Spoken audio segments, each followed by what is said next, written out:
Whatever, 3, 2, 1. I've always had the expertise of putting it very succinctly and crispy. I try to do that, but sometimes you don't appreciate that. I try and do it. I always appreciate a short argument. I can be Okay, but let's not. Yeah. Well, there's 3 broad issues. Number 1, the real issue in a marriage which is broken is maintenance and custody. That's the real issue. Yes. Divorce is used, not giving divorce, is used as an instrument to ensure I get the best order on custody and the best order on maintenance. What this court needs to do is to divorce these 2 issues. These are 2 separate issues. The core issue in a marriage, if it is not working, is maintenance and custody. No, there is another issue also in the Indian context. I have dealt with up to a number of cases where sometimes I told you the women have gone as far as to say, yes, he is married another, he has a child. Then both women have equal status, but don't take away my status. No, but I'm coming to that. That's a separate issue. What I'm saying is, Malaj, in India, marriage at the inception is a social contract. Once the marriage has taken place, then it becomes a matter of choice. Now, that social contract, as my learned colleague said, involves family, it involves caste. Many factors. Many factors. So when you enter into that marriage, Malaj, it's part of that social contract. Now, after 3 years, 4 years, 5 years, you feel I can't live. Now, that's personal autonomy. That's choice. That's can't be wasting my life from 40 to 55. The petition for divorce. Losing my life in the process. You were not there when Mr. Indra Jaising was there. I'm just saying. She said you had a choice, you could have done this when you were the law minister. So, Manoj, therefore, the point that I'm making is there is an issue of personal autonomy and there's an issue of social contract. And therefore, that power should not be given to the trial court, that power should be exercised by you. Now, the question, how do you exercise that power? What's the procedure? Well, I dare say, to prove cruelty is almost impossible. To prove adultery is almost impossible. Well, many cases succeed. No, but in the context, well, of course cases succeed, but in the context, it's very, very difficult. It carries on for years. Therefore, so Malaj, by the time you come to this court, Malaj, the marriage is over. And then you will consider it, Malaj, and the most precious. What is the solution at I'm coming the level? Because we know that all these cases are drawn. So one of the argument was, when you were not there, that if you are saying there's an irretrievable breakdown of marriage, there has to be fact finding. Correct. I was coming to. I knew, Malaj. I'm coming to that. I had 3 more minutes, Malaj. I'll come to that. Now, Malaj, when you divorce that, when you segregate divorce from maintenance and custody, then you can file affidavits.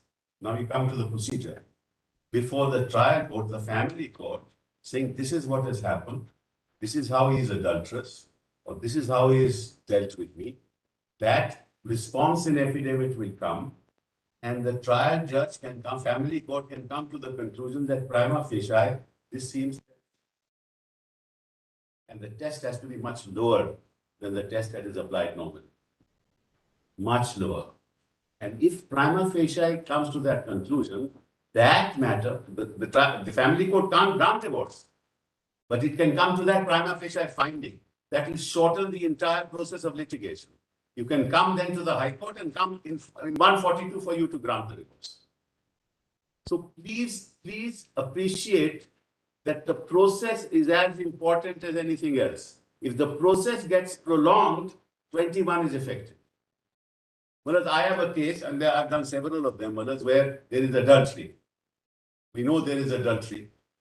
The father says, have a DNA test. Or the wife says, have a DNA test. He says, I won't have a DNA test. So then what happens? You can prove it. You know it. Where do you go? What do you do? So Indra Jaising was saying that There has to be a structure for which he, of course, said that legislature somehow didn't take the call, which is irretrievable breakdown of marriage coupled with sharing of, we call it wealth or means between the two parties who are married.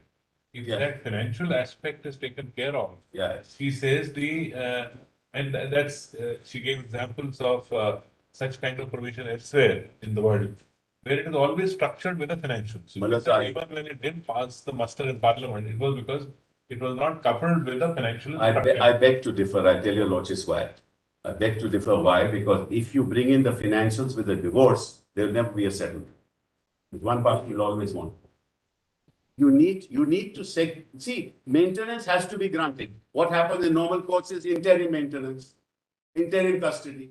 We'll decide the matter at the final stage, and then we'll grant It custody. also comes to the Supreme Court. That also comes to Supreme Court. In the meantime, people have lost their lives.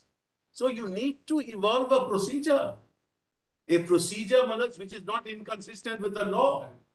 That's what you need to do. You can do much better if where you are there, some lead is taken to bring in analyze law. Is it not?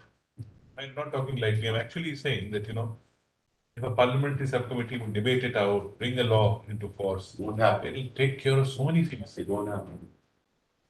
Honestly, tell you, it won't happen. There are too many cross currents in society for that to happen so easily. But that's why you need to evolve a procedure consistent with Article 21 in the context of what should happen in a family court without giving that power to the family court to come to a conclusion that this marriage actually is no longer viable. Forget about breaking down. It's not a viable proposition. And you cannot allow individuals to lose their lives litigating. And remember, mothers, the child is perhaps more important than the parents. Because the children are, the quicker divorce takes place, the quicker the children will settle. The longer the litigation, the longer for the children, it will be traumatic. So you need to evolve a procedure within the family court system, deholds maintenance and custody, because that's the key issue. That can carry on. But on a summary, like you do nowadays, in commercial. Mr. Sibal, on this, you're completely at variance with what Emergency had argued.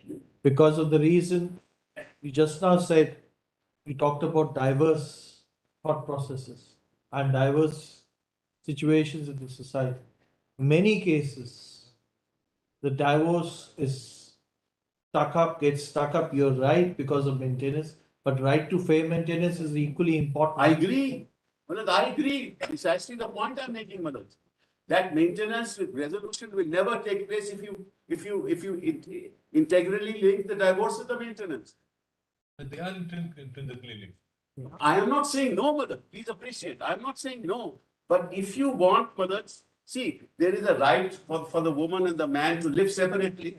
Mother, the 1976 judgment of an English court, the judge looking, the woman was in the witness box. The judge says she's a very charming lady, wonderful lady. I don't know why you can't live with her. He said, but don't look at it through your eyes. Through my eyes. I can't even relate what one litigant said to the judge. So the point is, mother, what may seem correct, what may seem not cruel to the judge, what may seem not cruel to the judge may seem cruel to the individual. Well, it's all completely subjective.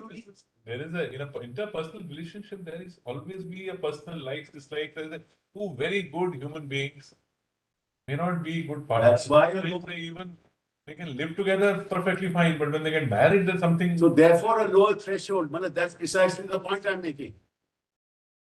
Lower threshold of proof. Lower threshold of proof, means not a viable marriage. And that's enough to fit in with the statute. Now, because it's impossible to prove these things.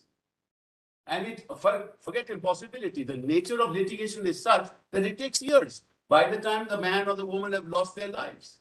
the unfortunate part of all litigation now. I'm sorry? That's the unfortunate No, part but that's, of many litigation. here it is personal liberty and personal autonomy. There's the difference for this. Here is Article 21 report. Because, you know, the best years of my life, I think, 35 to 50. If you're litigating between 35 to 50 and you don't have a divorce, the end of the matter. What do you live for?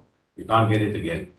So you need, Millers, in the context of 21, you need to evolve a The procedure. Dave is not agreeing, I'm not agreeing that that's the only best part of your life. I look, post-retirement is the best part of my life.